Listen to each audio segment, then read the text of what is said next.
आज की कहानी का शीर्षक है साधु की युक्ति। बहुत पुरानी बात है। एक छोटी सी कुटिया में एक साधु रहता था। वह रोज़ सुबह उठकर गांव-गांव जाकर भिक्षा मांगता था। जो भिक्षा उसे मिलती थी उसी से उसका गुजारा अच्छे से हो जाता था। भिक्षा मांगने के बाद में जो समय बच जाता था उस समय साधु ध्यान लगाना, योग यह सब करता रहता था। कभी कभी कुछ लोग उसे पैसे भी देते थे। उसके पास एक डिब्बा था। जब भी साधु को पैसे मिलते थे तब वह पैसों को उस डिब्बे में जमा करता था।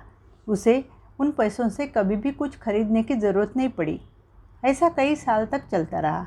कुछ सालों में पैसों का डिब्बा पूरा भर चुका था।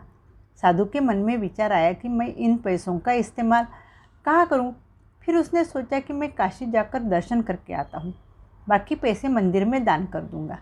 दूसरे दिन वह काशी की ओर निकल पड़ा। उसने साथ में पैसों से भरा हुआ डिब्बा ले लिया। साधु जहाँ पर गया था वहाँ एक शिवजी का बहुत बड़ा मंदिर था। उसने सोचा कि पहले मैं नहा लेता हूँ। फिर उसके मन में सवाल आया कि मैं नहाने जाऊँगा तो डिब्बा कहाँ रखूँगा। अगर कहीं खाली जगह पर रखा तो कोई भी उठाकर ले जाएगा। यही बात सोचते सोचते वह नदी किनारे आगे आगे बढ़ता गया। बहुत दूर तक पहुँच गया। यहाँ से उसे बहुत कम लोग नज़र आ रहे थे।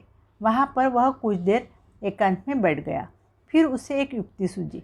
किनारे पर बारीक वाली रेत सब तरफ नज़र आ रही थी। फिर उसने सोचा कि एक गड्ढा बनाकर यह डिब्बा रेत के अंदर रख देता हूँ। फिर से उसके सामने एक सवाल पैदा हुआ, मैंने कौन सी जगह पर डिब्बा रखा, यह मैं कैसे पहचान पाऊँगा। साधु जिस जगह पर बैठा था वहाँ से उसने फिर से एक बार दूर दूर तक नज़र घुमाई। तब उसे बहुत कम लोग नज़र आए। उसने वहाँ रेत में एक गड्ढा बनाया, उसके अंदर डिब्बा रख दिया, डिब्बे के ऊपर रेत फैला दी। जगह याद रहने के लिए उसने उस पर एक गोलाकार पत्थर रखा, उसके ऊपर रेत का शिवलिंग बनाया और वह नदी में नहाने के लिए चला गया। तैरते तैरते वह दूर तक पहुंच गया।